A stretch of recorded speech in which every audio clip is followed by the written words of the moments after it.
अहो माझ्या मैत्रिणींनो, आजचा भाग पाहिला आणि माझ्या तर तोंडातून शब्दच फुटला नाही. काय सीन होता तो.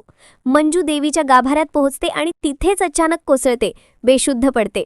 मी तर म्हणते एवढ्या कठीण परिस्थितीतही जिची मानसिक स्थिरता टिकून आहे अशी स्त्री क्वचितच.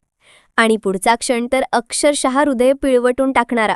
देवी आई प्रत्यक्ष प्रकट होते आणि त्याच वेळी वाघमारेची हाक मंजूच्या कानात घुमते. या दृश्याने तर माझ्या अंगावर शहारे आले. आणि सगळ्यात मोठा ड्रामा, मम्मी साहेब मंजूला धमकी देते, तुला मी अशी जगू देणार नाही.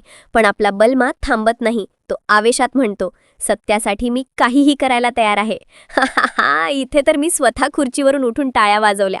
दुसरीकडे कमिशनर साहेब पत्रकारांसमोर ठामपणे सांगतात, वाघमारेंना सस्पेंड करणार नाही, त्या प्रामाणिक आहेत. या वाक्यावर तर सोशल मीडियावर चर्चांना उधाण आलं आणि लोक थेट कमेंट बॉक्समध्ये त्यांच्या बाजूने बोलायला लागले. पण एक गोष्ट लक्षात ठेवा, मंजू देवीचं टोपलं घेऊन पायऱ्या चढत असते, तिच्या गुडघ्यांतून रक्त वाहते, पण ती फक्त सत्यासाठी आणि न्यायासाठी चालत राहते. इथेच माझा मुद्दा येतो. एवढा भावनिक थरारक सीन पाहून तुम्ही स्क्रीनपासून नजर काढूच शकत नाही. आणि पुढच्या भागात काय होणार याची उत्सुकता शिगेला पोचली आहे. मंजू हे व्रत पूर्ण करून सत्याला न्याय मिळवून देईल का, की तिच्यावर आणखी नवी संकटं कोसळतील? मला खात्री आहे देवीचा आशीर्वाद आणि मंजूचा खंबीर निश्चय पुढच्या भागात भारी ट्विस्ट आणणार आहेत.